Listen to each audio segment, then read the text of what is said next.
ABC News. Just to follow up on what she asked, so the other two roommates were there at the time of the attack? All the information that we have from our investigation is that yes, they were. Okay, but they were unhurt. That is correct. So is there any explanation as to why it took so long then for someone to call 911? You have surviving witnesses to an incident at 3 or 4 in the morning, and the 911 call didn't come until noon? I don't think I ever said that they were witnesses. I said they were there. We don't know why that call came in at noon. Hi, Heather Roberts with ABC News. Just to follow up on what she asked, so the other two roommates were there at the time of the attack? All the information that we have from our investigation is that yes, they were. Okay, but they were unhurt. That is correct. So is there any explanation as to why it took so long then for someone to call 911? You have surviving witnesses to an incident at 3 or 4 in the morning, and the 911 call didn't come until noon? I don't think I ever said that they were witnesses. I said they were there. Okay, it's an accident. Let's not panic, And I remember texting Kaylee.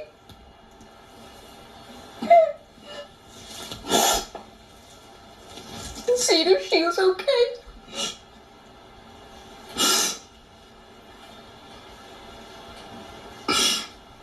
She obviously didn't ever respond. It was in the morning. PD investigating a homicide on King Road near campus. Somebody had done something really bad. He said, I think Ethan's dead. And then we walked out into the courtyard and somebody said that Xana was dead. My niece said something bad has happened to Kaylee. So then I started calling Maddie.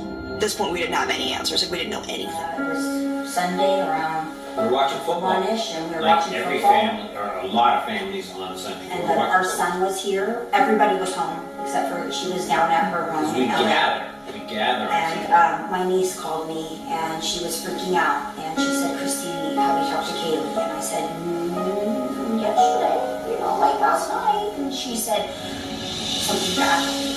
Something bad happened. She was just bawling. And I said, well, what do you mean? What do you mean? And she said, I think Kaylee's dead. And I said, well, what do you mean? And she all said, our stomachs just dropped. She said there was somebody just called me and they live down there. She said there was a party last night and somebody went in and shot the party up and Kaylee was shot. And I was like, what? And I just threw my phone. Welcome back to my Mental Health and Crime channel.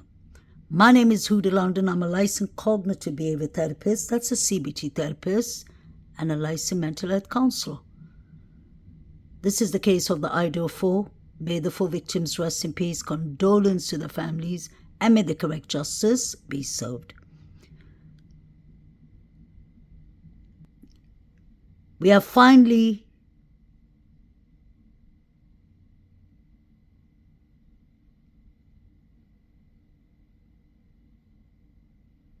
read the transcripts of the 911 call.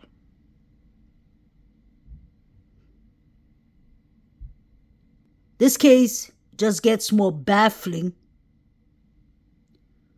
Doesn't make any sense at all. The more we learn, the more questions are raised. Was DM and Bethany Funk at home at all? The surviving roommates were actually texting each other. What I found strange is they did not call Kaylee, Ethan, Maddie, or Xana till the next day. Now, if you live in a house where some of your roommates are not answering, and you can hear all the commotion in the house, whether it's 4 a.m. or whether it's 2 a.m. or whether it's 3 a.m. at night, wouldn't you call 911? Or even if you couldn't call 911, wouldn't you text a friend and say, call 911 ASAP? I saw a man with a black mask. Doesn't make sense.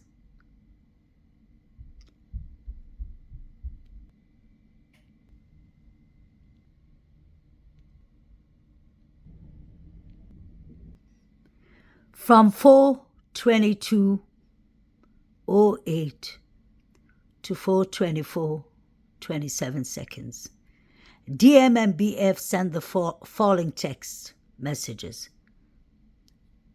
DM to BF. No one is answering. DM to BF. I'm really confused.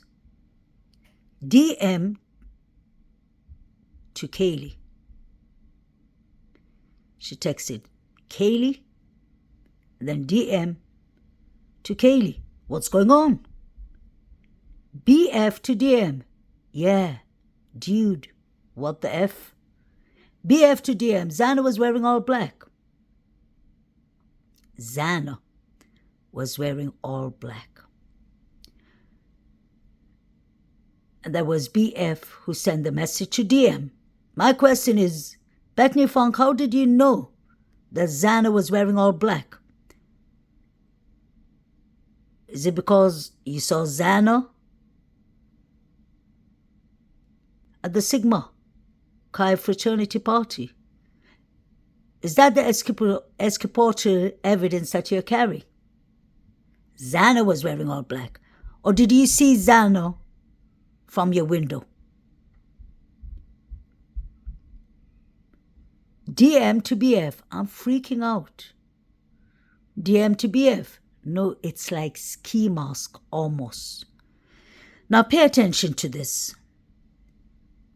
She said, no, it's like ski mask almost. As a cognitive behavior therapist, the first thing that I think about is that DM must have got a good look at the person, because she's actually correcting it by saying it's like a ski mask almost. Strangely enough, she doesn't mention anything about bushy eyebrows, eyes, hair color, nothing of that sort.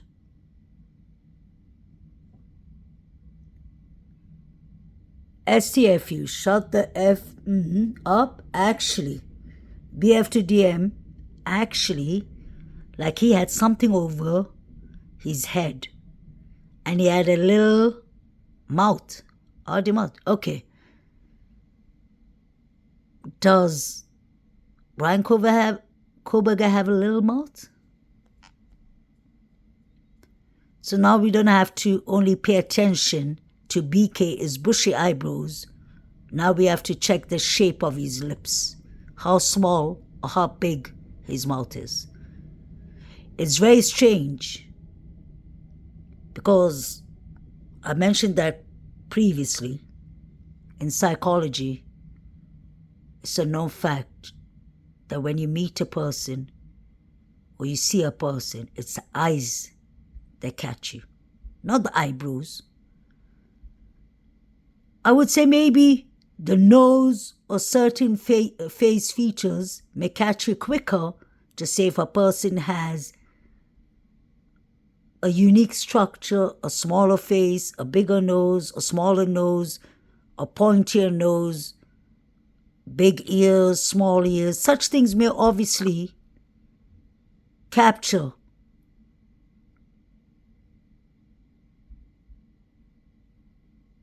immediately. That will come to your notice. Small mouth, quite strange. Now just hold on. It just came across my mind. DM, wasn't it said that you saw a man with bushy eyebrows wearing a medical mask or a mask? Now, if the person was wearing a mask, how did you get to see the person's lips? Very strange. Wow. So DM, what's going on? How did you get to see the person's little mouth if the person had on a mask. Whether they had on a COVID mask, a ski mask, whatever mask, I would assume you said the person's mouth was covered.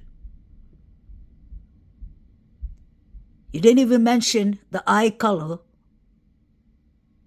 the eyes colors, but you mentioned that the person had on a mask. But now, in your 911, sorry, not 911 call, but the texts you were sending each other, you managed to say the person had a little mouth. Lie number one.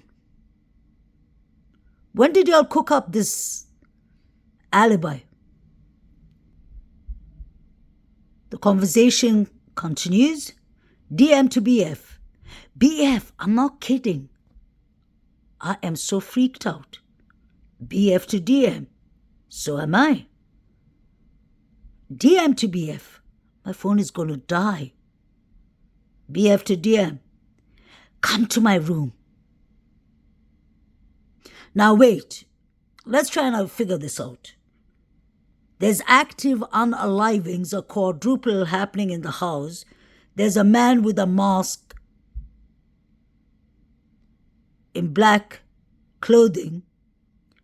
Obviously a stranger, others that would have recognized him, according to them. But yet again, BF feels very comfortable to say, run down to my room.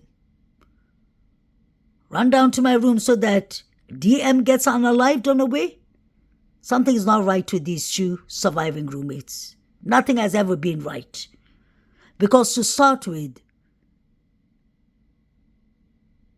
Chief Fry would have mentioned that from the start, that DM saw a man with a mask and bushy eyebrows and all. No, that came 6 weeks later, after y'all arrested Brian Christopher Koberger. Make this make sense? Come to my room. These people they were quite confident. They didn't call 911. They were telling each other to come to each other's room. Like nothing happened. Like it was a casual Saturday. Pay attention. So DM is asking, BF is asking DM to run down and come to her room at the first floor. Wasn't there active unaliving going on? These people are too confident not to be calling 911. I can understand if you're scared not to call 911 because there's an active unalivings happening. What about texting someone outside the house, a friend, a frat brother, a sorority sister, texting someone and say, please call 911 immediately. I can hear loud rummaging, fights happening. I saw a man with a black clothing, but that didn't happen. But DN and BF's alibi goes down the drain. The fact that DM texted BF like he had something over his head and he had a little mouth. How could she know that BK had a little mouth if his mouth was covered? They didn't even plan the alibi well. I've always said it's a fake alibi in my opinion. And this clearly proves it. Lil mouth. How would DM know the size of the person's mouth, if it was small or big or whatever? Because the person has on a mask, according to her and Idaho Moscow police. Make this make sense. At 4:24 in the morning, DM calls Ethan Chapin Call is unanswered. This phone record, like the other records of calls, is not a statement pursuant.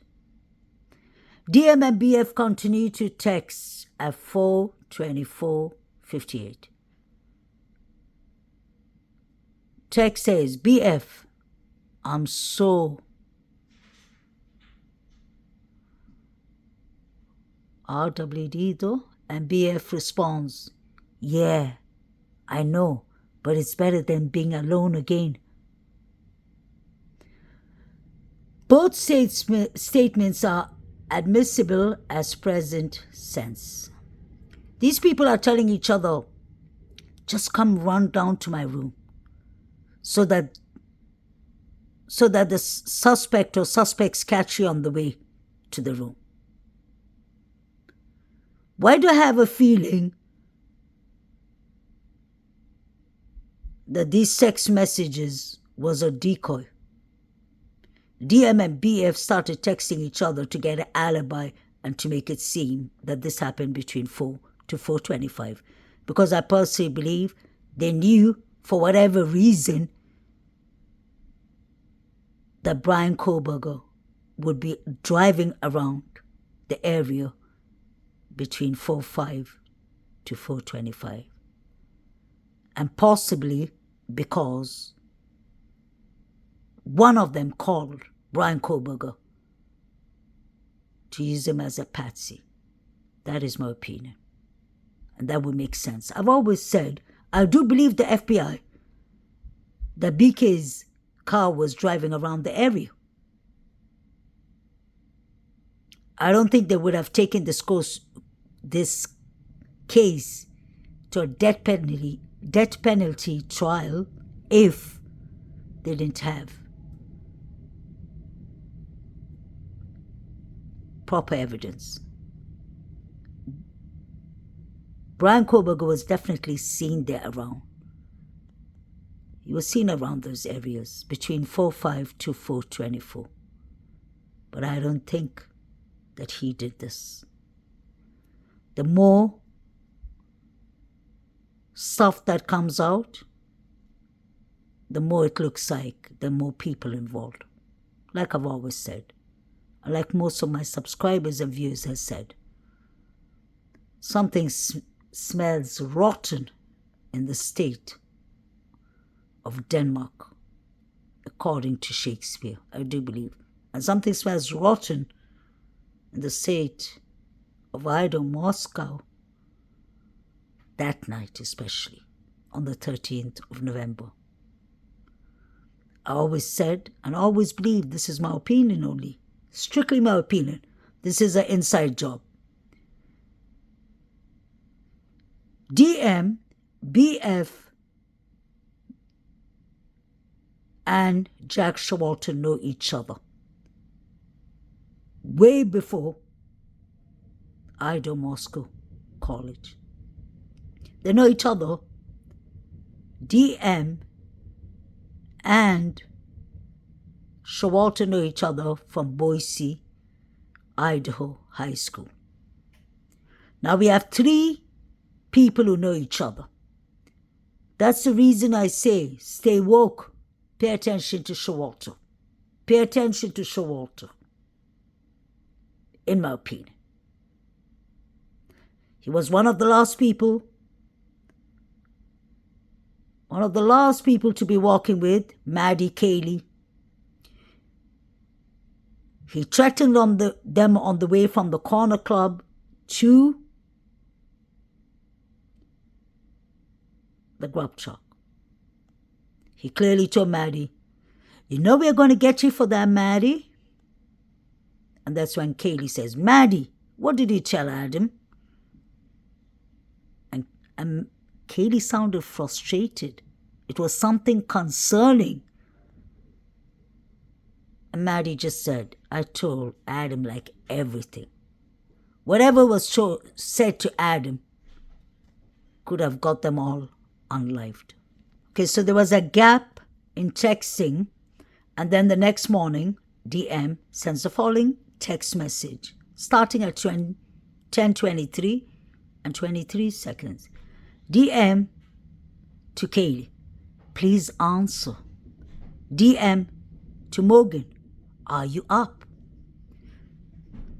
DM to Kaylee, are you up? Now this is really concerning. The surviving roommates texted each other at night and spoke about a man with black clothing. They even discussed that Xana had black clothing. They knew that something was going on in the house. They were busy telling each other, run down to my room. Let's not forget, in the grand jury, it was leaked out that DM heard rummaging upstairs and she thought it was the Sigma fraternity boys.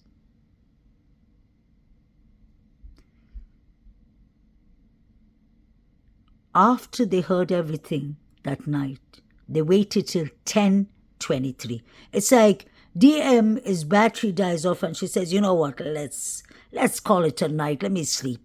Nothing's going to happen. If anything happens, let it happen. Allegedly. Otherwise, why wouldn't you be putting your phone in charger? Why wouldn't you be calling 911? Why wouldn't you be calling someone to call, texting someone to call 911? Make this make sense. They got up the next morning, texting Kaylee, please answer, like nothing happened. Like they didn't see a man with black clothing. Then DM texts Morgan, are you up? Then DM texts Kaylee, are you up? Question mark. Why does this seem like it's all a staged text message scene? Just look at that. Please answer. Are you up? Are you up? Wouldn't you be scared, concerned? How did they even manage to sleep? Or were they actually at home is the question. Now this is when it gets more interesting. 11:39. DM actually has a text exchange with her father. These statements are not hearsay, as they will not be introduced for the truth of the matter asserted, but instead to show a timeline for the morning at 11:55. DM receives a text message from Jay. Who's Jay? Is that Jack D? Could that be Jake, Maddie's boyfriend? Could that be John Jack Showalter? Could that be another J? There is a couple of J's in the frats that I've seen. J's stating, bro. Who's bro? Bethany Funk or DM? Probably DM. This text will not be introduced for the truth of the matter. So they're picking and choosing what they're going to introduce in court. I think this 911 call is going to expose everything. Ann Taylor will have plenty of bones to pick. This is not normal. DM calls Ethan. The phone record is not a statement pursuant. Or she calls EA. Sorry, I don't think that's Ethan. Then DM receives a text from Jay at 11:51. That is 8 minutes before they call 911. And a vandal alert is put up at 1:04. So pay attention to what these people are actually doing. DM calls her father. Why did she call her father? DM receives a text from... No, she calls EA. Don't know who EA is. That can't be Ethan Chapin, because it would have been EC. Okay, let's continue. Then DM receives a casual text from J. Whoever J is, J could be for any. It could be any initial, actually. It could be a female, it could be a male. More likely, someone from the frats or the sororities. And Jay says, bro. Wow. Imagine somebody just texting you and saying, bro. I'm sure that is a code for something. Bro. Could it mean, bro, it's about time to call the police. Bro, plan is in state, the plan is in progress. And why did DM call her dad? Why didn't she call him at night? Why did she text him? Why did she call and contact her dad 11 minutes, no, actually 17 minutes before she called 911? Now, you know what is very interesting? We have seen DM sexes and BFs. But they are more focused on DM and what was going on in DM's phone. I want to know what is going on in Bethany Funke's phone. Who was she texting? Did anyone text her and say, bro, yo, sis, anything? So they're trying to say that the 911 call falls within maybe the protocol of Idaho, Moscow. Strange. Hunter Johnson located the unresponsive body of Xana Kernodle and informed Bethany Funk and DM to call 911. Wow. So Hunter Johnson located the unresponsive body of Xana Kernodle and informed Bethany Funk and DM to call 911. Strange. Didn't we hear that one of the roommates ran outside and fell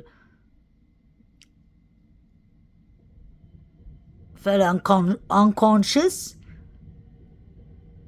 The phone call was actually made from 1100 Kings Road. And I believe that's where Hunter Johnson lives. But now it seems like Hunter Johnson located the bodies and then asked the surviving roommates, yo, can you call 911? I thought it was the opposite. Didn't they call Hunter Johnson? Hunter Johnson, DM,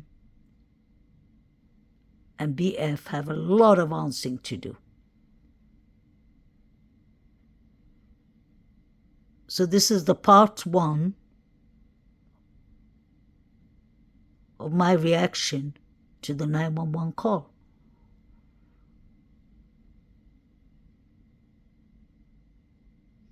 May the 4 victims rest in peace. This is the reason they didn't bring out the 911 call. Was it in the makes for the last 2 years and 4 months, and they still didn't do a good job with it? No matter how they twist and turn this whole 911 call, or how the incident allegedly happened, it still will not make sense to me. Never. Because this is not human behavior. This is not normal behavior. I know it was an abnormal situation, but yet again, when the going gets tough, the tough gets going. Nobody will be sitting there and chilling and texting each other, run down to me, no, you run up to me, and discussing about who was wearing black clothing if active unalivings were happening. People will run for their life.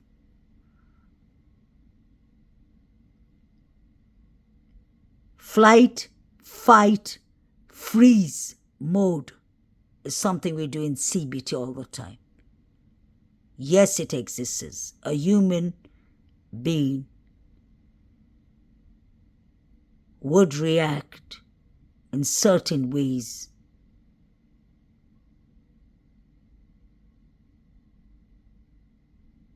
when they're in shock, when something horrific like this happens.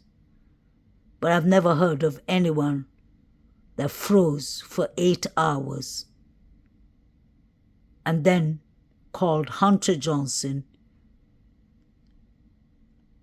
and texted their father, and the father texted back, and Jay texted and said, bro, all this was happening so casually.